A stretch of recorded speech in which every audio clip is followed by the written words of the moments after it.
Yourself and your business, you've been in oil, in steel, so you understand the entire commodity complex very well. That's also one of the undertones, and India in particular for our Russian oil imports, there's a tariff hit that we have taken. But broadly speaking, when it comes to the energy space, there are several signals that emanate, particularly from the United States. A belief that climate-related goals should not drive energy policy. Yeah. Nuclear is being spoken about in other parts of the world, and how mistakes were made, particularly, for example, in Germany, in Europe. And then what the US is doing. The energy mix that you see evolving as of now, what is that going to be?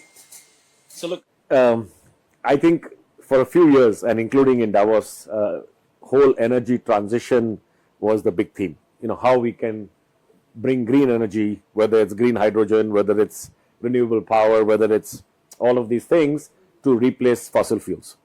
And I think that was the huge theme for the last, I would say, 5-10 years. And there was a belief somehow, and we being in the industry knew that that wasn't true. But there was a belief when you spoke to people outside that you flip a switch and you can shut down all your old power plants and shut down all your old refineries and shut down all your old steel plants, and you can now, replace them with all, green new facilities.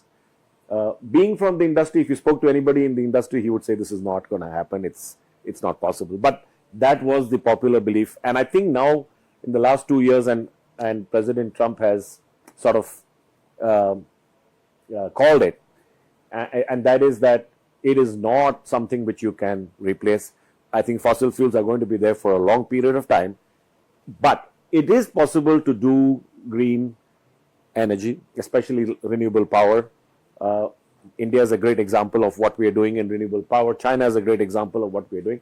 But it is possible, we think, it is possible where it is economically viable.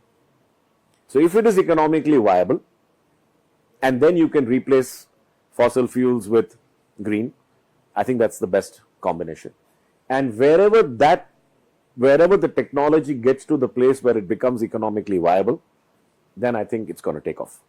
But we have a great example in India. We recently launched electric trucks and LNG trucks in India, and they are they're based on electricity, which is renewable power, yeah.